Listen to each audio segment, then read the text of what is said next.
Okay, perfect. We'll go ahead and move on to this next caller. Caller, Let's move on. welcome to the show. Please tell us your name and where you're calling from. Good afternoon, Javaris Abernathy. Hey, Mr. Abernathy, how are you?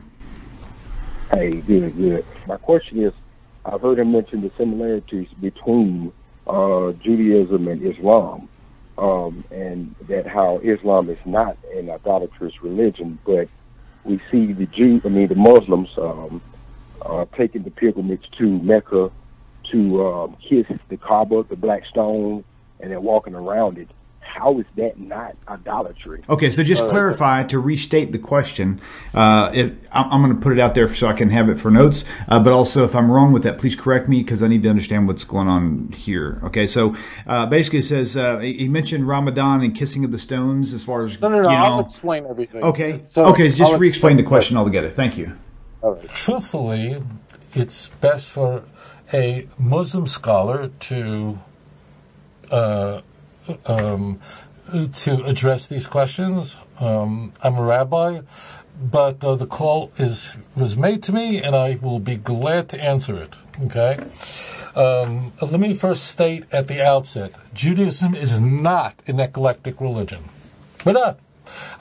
If you are a true monotheist, if you say that there is one God and there is no other, as the prophet Isaiah and almost every prophet scream this, there really isn't much room for Hare Krishna. So Judaism, unlike Eastern religions as an example, is just not eclectic. Islam is also a complete monotheism. They worship one God. And therefore Islam can't be eclectic. It can't be. You have Judaism and Islam, which are possibly two of the least eclectic religions in the world, Abrahamic faiths. And strangely, there is this mutual respect between Judaism and Islam. The reason I point this out is it just illustrates that there's something really interesting going on here. The reason why Judaism respects Islam deeply is because Muslims truly worship one God. Read chapter 2, verse 163, and you will understand why Muslims submit themselves to one God and no false God. Does this mean that Judaism and Islam are identical? No, but there's an enormous mutual respect. Now, leave politics out the window. Just leave it out the window. That's why Jews and Muslims really got along so well for so long. Until recent years, for unfortunately a political problem, but this has nothing to do with this has nothing to do with religion. It has to do with politics, and politics poisons everything. So the question is, if in fact, I will stand up for my cousins. I have no problem doing that. If in fact that Muslims are submitting themselves before the one true God, why are they going on a Hajj, which is one of the pillars of Islam? Why are they going to Mecca, and they're going to what's called the Kaaba? That word simply means the cube, and they're going around it 7 times. Why are they doing this? After all, that Kaaba was a place of idolatry, and it was. And every Muslim in the world will say to you right now that's watching or listening to the show is going, Amen, he's absolutely correct.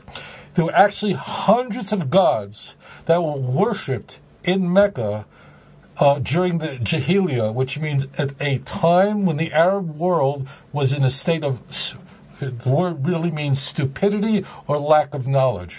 Okay? The key point of the Kaaba is that following the advent of Islam, meaning of Muhammad's message to his constituents it's really in Islamic tradition, I should correct that, following the teachings of the Quran, Muslims then took what was a place of idolatry and transformed it into a place where one God is worshipped. So therefore, every Muslim will say, of course the Kaaba was a place where hundreds of gods worshipped. This is a very well-known part of the history of the pre-Islamic period of Mecca. Everyone knows that. Everyone knows that prior to the advent of Islam, Arabs in that region were burying their daughters alive.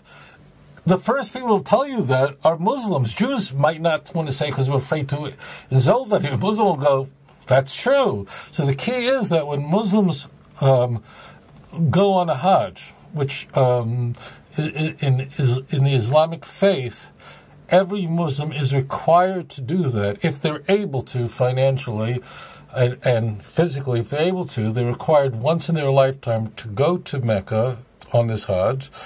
They're not going there worship a cube, worshiping the Kaaba, which means cube.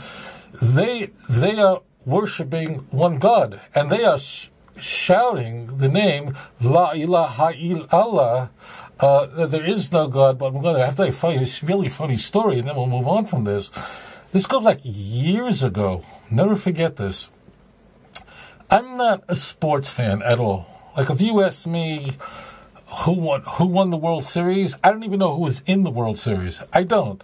Sports bores me to death.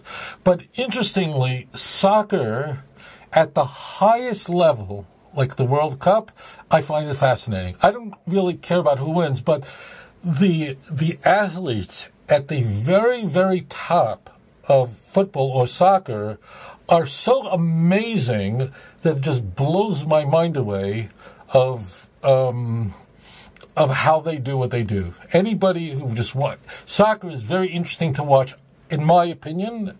I'm not the spokesman for sports, but in my opinion, at the highest level, at the World Cup level, it's unbelievable what these people can do. It really is. Just stand there and you go, I don't even know how a human being could do such a thing. I get exhausted just watching it. Now, I'll tell you a funny story. This goes back years ago. I don't know how many years ago this was.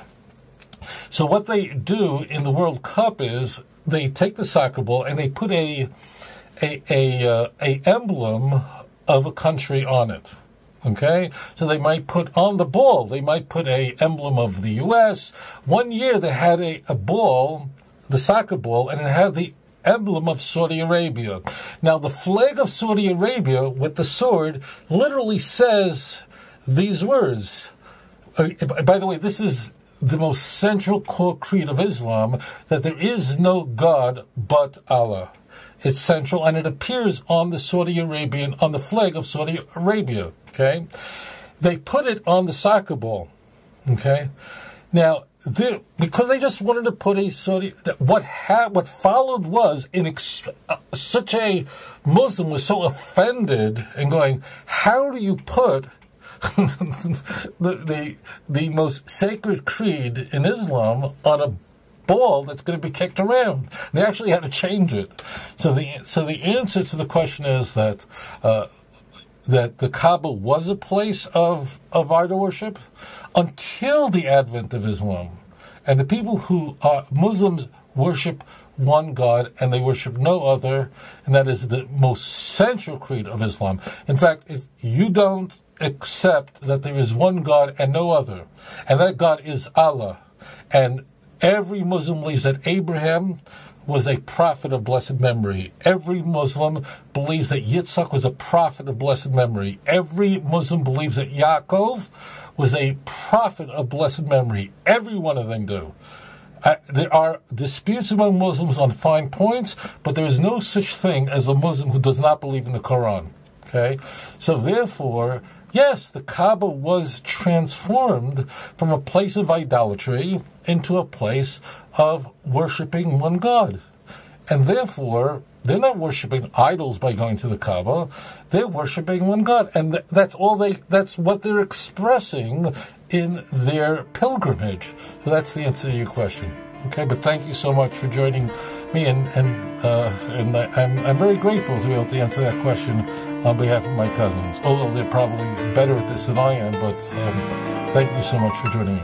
Now, what if Sabians already turned their faces towards Mecca? That doesn't make any difference to us, because if the house of God was known and Sabians were there before Muslims and they worshipped the one true God, and if there's nothing wrong with their worship, or if the Muslims maintain the same things about their worship which was true and correct, then this is fine, because God can reveal through a number of prophets given to people over time. Muslims have no difficulty with those teachings.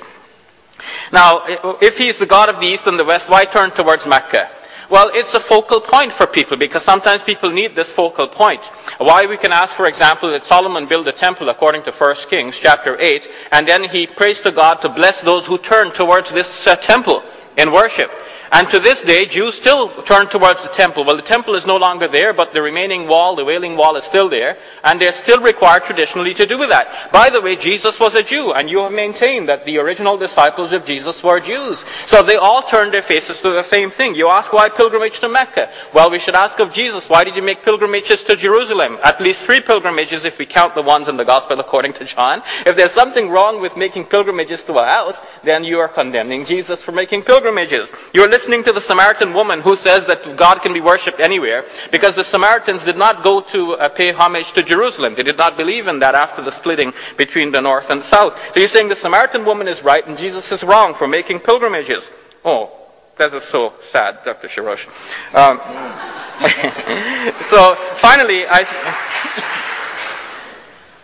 finally, we can agree and say that God can be worshipped anywhere, and the Quran is right. Wherever you are, God is there. But there is a particular form of worship, and that requires the Muslim in the formal prayers to turn towards the house of worship.